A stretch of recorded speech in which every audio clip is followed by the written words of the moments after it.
Salut, c'est Ben et Camille de la chaîne Booking Game. Aujourd'hui, on va vous proposer du coup les reviews manga en vidéo, parce qu'on en a aussi sur Instagram. Par rapport à notre unboxing qu'on a fait la semaine dernière. Voilà. C'est ça. Donc on va commencer avec Love XD Emma, que j'avais jugé comme étant incestueux, glauque et compagnie. Bah même pas. Même pas, très Enfin, non même pas. Non, en vrai même pas en fait. En gros c'est l'histoire d'un gars qui va à une soirée, qui rencontre une fille, la fille elle a juste envie d'avoir un rapport sexuel pour plus être vierge, du coup ils couchent ensemble, voilà, youpi. Et en parallèle il est amoureux d'une de ses profs, qui est un petit peu frivole quand même. Hein. Oui un petit peu. Ouais, on est d'accord, elle n'a pas un comportement normal avec ses élèves. Alors je sais pas, c'est pas un spoil, mais à un moment donné ils sont en train de parler en fait dans le couloir et au bout d'un moment j'ai eu un bug, je me suis dit mais c'est tout de même pas la prof. Et elle arrive et voilà la main aux fesses sur le garçon, enfin qui est le héros là. Et je suis en mode mais pourquoi Et du coup ça m'a fait rire, j'étais ok, on part vraiment sur quelque chose du non-sens pur et dur. Voilà, donc il est amoureux de sa prof mais il a couché avec cette fille, voilà, un peu random, histoire de dire qu'il était plus... En fait les deux nanas sont sœurs et la maman se marie avec le papa de celui-ci, et du coup ils vivent tous sous le même toit, et voilà, donc là ça devient un rêve, effectivement. Mais en vrai ça va, mine de rien ça traite des personnalités, enfin les personnalités sont un peu bizarres quand même. Mais ça traite de problèmes qu'on pourrait avoir au quotidien, ouais. C'est pas non plus du grand art, mais c'est pas trash comme je pensais, honnêtement ça va. Bah c'est surtout peut-être plus pour des adolescents, en tout cas pour la première partie, dans le sens où il y a une certaine pression de... faut perdre sa virginité le plus tôt possible parce que comme ça on pourra rentrer soi-disant être adulte, etc. Et du coup je sais qu'il y a pas mal d'ados qui ont cette pression-là, qui... comme dans ce manga, qui se force en fait malgré tout à voir, parce que comme ça c'est fait, on n'en parle plus, et puis non mais c'est vraiment ça. Je sais. Et je sais qu'il y en a plein qui sont passés par là, et ça traite de ça, qui je trouve totalement stupide, parce qu'il y en a plein qui vont en parler toute leur vie alors qu'ils n'auront jamais fait. Et généralement ceux qui en parlent le plus, c'est ceux qui en l'ont moins fait. Hein. C'est pas comme la pub McCain ou quelque chose comme ça. C'est un peu comme ça. Mais ouais, voilà. Non, je trouve après, apparemment, il y a une grosse fanbase autour de Love XD Emma, il y a une vingtaine de tomes et tout. J'ai vu ça aussi sur internet. Il est pas mal. Sincèrement, pour le moment, je pense que j'achèterai la suite, au moins le tome 2, pour voir comment ça évolue. Je trouve qu'il y en a plein qui nécessitent un tome 2. Ouais. Et celui-là, j'aimerais bien avoir le tome 2 pour vraiment faire, en fait... un peu plus complet. Ouais, parce que, bon, aussi bien ça peut partir sur tout et n'importe quoi. Je sais plus si c'était une abonnée ou sur internet que j'ai lu ça, que en fait après il y a des histoires que la personne n'était pas tout à fait d'accord sur l'évolution, mais qui avait quand même, c'était très très bien. Et du coup ça m'a donné envie de lire la suite. Parce que mine de rien, à part au tout début où voilà ils ont un rapport, en fait c'est même pas, c'est assez suggéré, t'as pas vraiment de scène, tu les vois juste qui se tiennent la main et l'un au-dessus de l'autre et ça s'arrête là, c'est pas une scène. Franchement ça va. Même pour moi ça serait parti sur limite du hentai, enfin je veux dire, où on l'aurait tout vu, ça m'aurait moins choqué, parce que je sais que les deux sont consentants et c'est pas non plus comme c'est pas... Ils sont pas frères et sœurs, ni rien. C'est arrivé avant qu'ils se retrouvent dans la même maison. Et du coup, ils pouvaient pas savoir. En vrai, ça va. Comme dit le héros à un moment donné, mais papa, t'aurais pu prévenir, à quel moment... Mon père prévient, j'avais rien fait. Non. Je me marie la semaine prochaine, bisous. C'est vraiment ça. Il y a vraiment plein d'enchaînements comme ça, où c'est qu'il y a des choses que t'en parles au minimum avec ton enfant, quoi. Surtout quand vous êtes Par contre, ce qui est bien, c'est quand même, ils demandent la validation, que ce soit la femme ou le papa, ils demandent quand même la validation à leurs enfants. Et ils se demandent quand même l'accord. Non, c'est pas si mal. C'est pas si. Ça fait horreur. Alors ça, c'est typiquement celui qui me demande pour moi un tome 2. Oui, c'est vrai. Moi, je confirme aussi. Mais c'est pas mal. Ça tourne autour d'une fille. On ne sait pas pourquoi, mais elle arrive à voir les morts, en fait. Enfin, en tout cas, des esprits. Des esprits.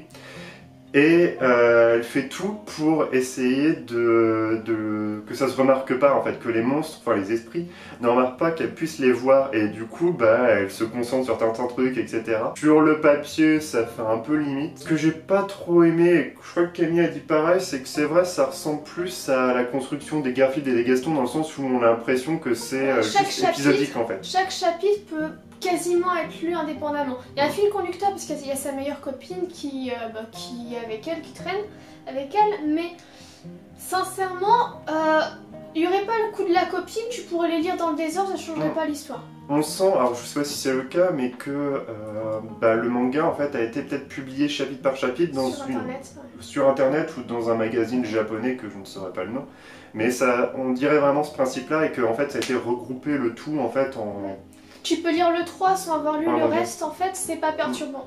Par contre, ce qui est pas mal quand même dans celui-là, c'est que déjà les dessins sont quand même plutôt jolis. Les dessins des monstres sont vraiment détaillés, ils sont pas mal. Et mine de rien, il y a des morales quand même. À un moment donné, par exemple, il y a une histoire avec un petit chaton. Il y a deux personnes qui se présentent pour récupérer le petit chaton, donc un espèce de punk un peu dégueu. Et t'as un gars qui est tout mignon et tout sympa. Et en fait, il y a une petite morale qui va se faire parce que du coup, elle voit les esprits, donc elle voit en fait des choses autour de ces deux individus. Et donc il y a une petite morale, les apparences sont un peu trompeuses. Ce qui m'a... Voilà, il y en a comme 2-3 comme ça qui sont sympas. La dernière histoire, la chute, j'ai trouvé ça assez... un peu émouvant. Enfin moi ça m'a touchée personnellement. C'était complètement inattendu. La dernière page, je m'attendais pas à ça. De base on part sur un pudding, mais on finit sur un truc émouvant. Vraiment, la dernière histoire j'ai bien aimé. D'où l'envie de lire le tome 2. Bah, disons en fait que pendant toute l'histoire on a l'impression que c'est plus une malédiction de son principe parce qu'elle voit que des monstres, enfin, des esprits assez... néfastes un peu. Ouais, néfastes, dégoûtants.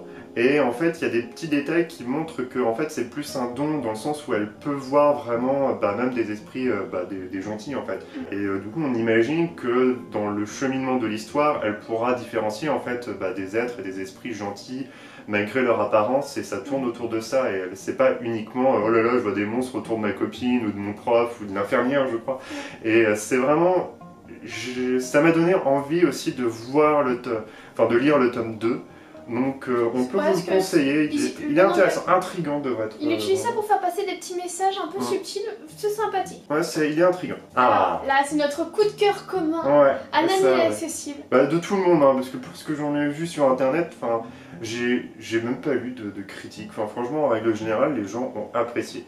C'est vrai que tu pars sur ce genre de manga-là quand t'aimes bien le style. Sincèrement, moi, c'est sojo, c'est un peu humour, c'est très sympa. Les dessins sont jolis aussi. Pour moi, je trouve que ça rentre pas dans le sojo. Je trouve que c'est un slice of life. Ouais, c'est un slice of life, mais il y a un peu de romance.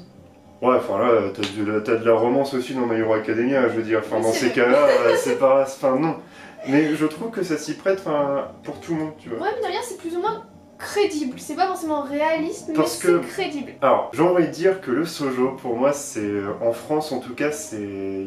mal catégorisé. Ouais, donc c'est du shoujo, soi-disant. Non, mais j'en sais rien, mais après, c'est chez Daitan, Daitan de chez Meian, donc en fait, c'est tout ce qui est un peu hors catégorie.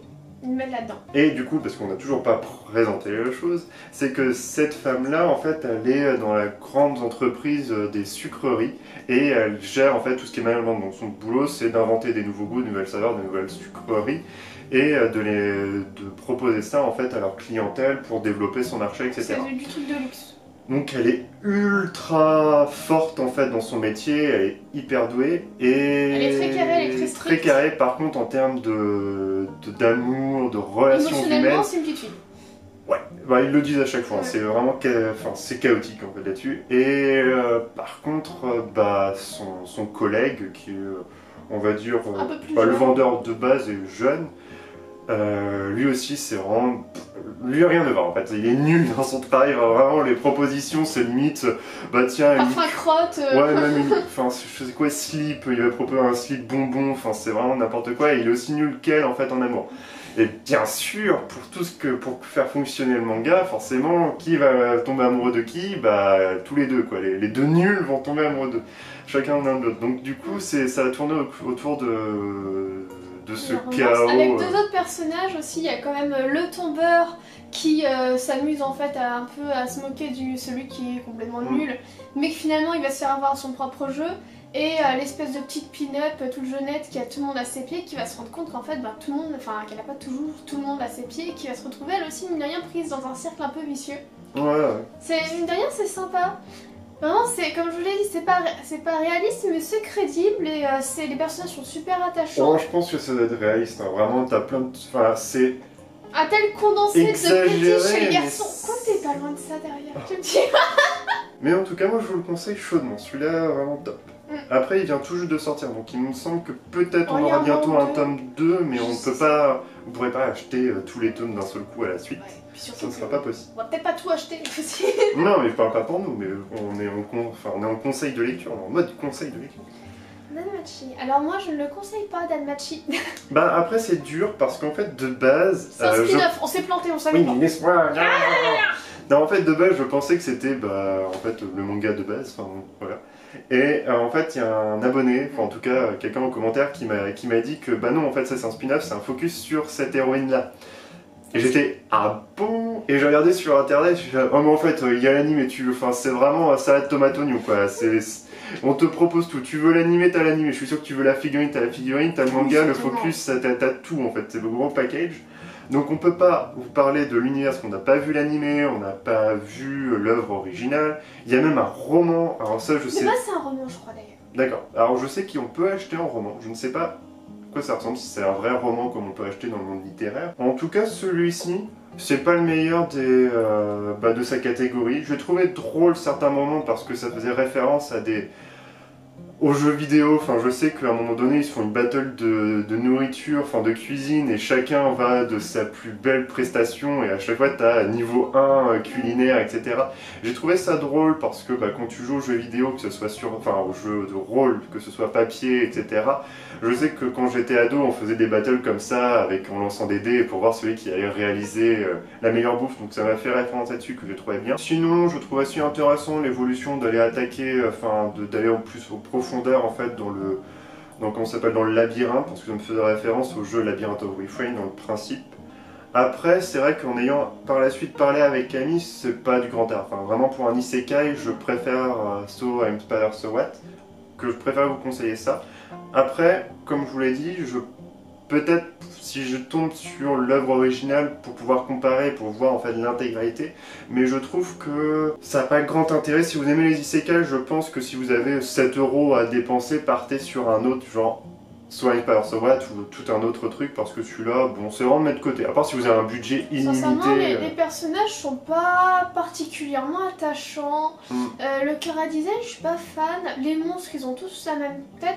En fait, là, ce qui se passe, pour résumer en gros le tome, il n'y a pas vraiment de spoil. Ils descendent, ils doivent chercher une source d'eau. Il y a des monstres qui crachent de l'acide, ils ressortent. Des chenilles. Il y a des chenilles-pans qui ont pexé, qui ont fait que ça de leur vie. Ils ont ultra pexé, ils ont mis tous les points dans Crash Venin, je ne sais pas que l'attaque vraiment des chenipans. Mais vraiment, il y a une armée de chenipans, il faut tous les tuer. Et en gros, il y a le personnage féminin avec ses épées là, de Fairy Tail qui pop de je ne sais où et qui tue tout le monde, qui fait attaque spectrale, tornade, machin chouette. Tornade et puis de voilà. la mort, ouais. Puis en fait, il y a 4 personnages principaux. Du coup, il y a elle voilà, qui est je vais devenir plus forte. Et voilà, c'est voilà. Elle qui est je suis désolée. Et puis il y a une nana avec des gros nichons qui est genre je suis amoureuse du commandant. Elle fait que dire ça. Et il y a cette sœur qui a des plus petits nichons qui elle a un peu plus de lignes de texte. Et il y a le commandant qui donne des ordres. Voilà. Et sincèrement, j'ai vraiment pas trouvé ça palpitant, j'ai pas adhéré au personnage. Par contre, c'est vrai que il y a quelques dessins qui sont jolis. Quand ils lancent des sorts, il y a un peu des zones autour d'eux, un peu dans les JRPG par exemple. Et ça, c'était plutôt joli, c'était plutôt bien fait. Ouais. Vraiment, bref. Et alors, encore moins que bref. Alors ça, franchement, désolé, mais cette œuvre-là, j'aurais pu la réaliser en étant adolescent, en soirée, entre potes. Complètement bourré. Ouais, je pense, parce que c'est du non-sens, même dans un hentai, ça part pas autant en couille sans jeu de mots, quoi. Enfin, c'est... Alors pour résumer l'histoire, quand même, il y a un lycée ultra huppé, super cher, toi-même tu sais. Du coup, il y a cette jeune fille qui est parfaite sous tout rapport, qui est de famille noble et en plus se dit, enfin voilà, ultra riche. Et il y a son petit copain son copain de quand elle était petite qui a bossé comme c'est pas permis pour être boursier pour aller dans cette école-là pour revoir cette fille. Ça commence dans tous les trucs voilà. comme... Et elle l'ignore, elle est méchante avec lui, mais sinon elle est super gentille avec tout le monde. Et dans le pensionnat, en fait, il y en a un qui... Enfin, ils ont entendu une histoire comme quoi il faut faire invoquer le dieu de la contrepartie, je sais pas quoi. Et en fait, leur chambre se retrouve liée parce qu'elle, de son côté, elle a fait le même vœu et du coup ça a fonctionné, donc il y a un coussin qui parle. Et là, ça se gâte. C'est un peu la même technique que Bloody Mary, en fait, et puis au lieu de répéter 3 fois dans son miroir, tu dois te répéter 3 fois, je sais plus trop quoi, être connecté à celle que t'aimes, et celle que t'aimes, elle doit faire la même chose. Donc voilà. Et du coup, en fait, leur chambre se retrouve connectée et le dieu de la contrepartie demande en fait 1 heure par jour de self-control de cette nana-là qui en a beaucoup parce qu'il faut qu'elle soit parfaite et tout machin. Et du coup, quand elle n'est pas sous l'effet de son self-control, elle désire plus que tout en fait le pénis de son ami, l'avoir dans la bouche, l'avoir un peu partout, être recouvert de substances sérum physiologique, on va dire ça de manière gentille, et de tétouiller les caleçons sales. Voilà. C'est... Ça, j'ai pas compris, j'étais... Elle se pisse dessus aussi. J'ai pas compris. Non, vraiment, c'est... Ça part, c'est vraiment de la surenchère. Alors moi, j'avais jamais lu de hentai. Bah, jamais... Encore, c'est même pas vraiment du hentai, parce que tu vois rien, et puis il y a pas vraiment... Enfin, il y a pas de scène, on va dire, de rapport sexuel. C'est particulier. Non, c'est pas... C'est bizarre, c'est gênant. en fait. Enfin, tu lis... Enfin, personnellement, je l'ai fini parce qu'il fallait... Parce qu'on a dit qu'on faisait la review sur ce qu'on avait acheté, et vraiment, c'était juste gênant. Je m'attendais pas à ça. Sale. C'était pas excitant, moins du monde, c'était même pas drôle. C'était... Il y avait rien... Si, moi j'ai aimé, c'est la représentation du vieux coussin. Ouais, qui prend un coussin et du coup, bah en fait, c'est un petit coussin qui parle. Un peu comme les bonhommes qui prennent une forme de mur japonais, qui ont des petites mains. Ouais. Voilà, bah ça ressemble à ça, ou un morceau de chamallow. Je trouvais ça rigolo. Au début, je me suis dit, ouais, pourquoi pas. Mais à la fin, on aurait dit une surenchère de mecs bourrés en mode oui, et puis après elle va faire ça, et puis après elle va faire ça. Puis après elle se pisse dessus, et puis après l'autre il lèche, et puis voilà, bon. C'est horrible. Ça peut fonctionner dans une soirée bien arrosée. Là, pour lire tout un manga, heureusement que c'est en 2 tomes parce que. On n'achètera pas la suite. Zéro suspense. J'ai même pas compris le principe et en plus ça a vraiment ultra fonctionné. Enfin les gens ont dit que c'était vraiment top. Et j'étais pas... Bon voilà, ça par contre vraiment on conseille pas. Il y a des hentai bien plus rigolos, bien plus excitants que ça. Mais c'est pas un hentai. Ouais, enfin bon, justement. Alors personnellement, pour moi, dans... Alors c'est pas... je sais pas si on peut mettre ça... Pour lecteurs avertis quand même. Hein. Bon si, ils sont avertis, c'est ça. On vous avertit. Nozokiana, je trouve que c'est beaucoup mieux mais et ça... C'est du self-life presque. Ouais, mais ça m'a moins choqué. Enfin, je trouvais que ça allait. En tout cas, si vous avez aimé, si vous avez lu le 6ème tome, dites-nous hein, s'il y a une morale, s'il y a un truc intéressant à sauver. On va nous dire, mais c'était trop bien, vous avez pas compris. Quand même, en fait, quand il tétouille le caleçon, c'est par rapport à la référence de machin. Non, ça suffit. Dites-nous hein, s'il y a des trucs à sauver là-dedans, mais voilà. Dites-nous ce que vous avez pensé de ces mangas si vous les avez lus, sachant que la plupart ne sont pas ressortis récemment, à part Anaï Accessible et Safe of Horror. Bah en tout cas, pour moi, pour conclure, s'il y a vraiment un manga à conseiller, c'est Ana Inaccessible. Vraiment... Je peux pas faire l'animation sur le montage. Après, si vous êtes sponsorisé par John Hammond, bon bah achetez tous les trucs, hein, allez-y, dépensez sans compter. Mais si vraiment vous avez un petit budget, bah partez là-dessus, en tout cas si c'est vraiment dans votre type de manga. En tout cas, n'hésitez pas à liker, à partager, à vous abonner si ce n'est pas déjà fait, et on vous dit une prochaine. Salut.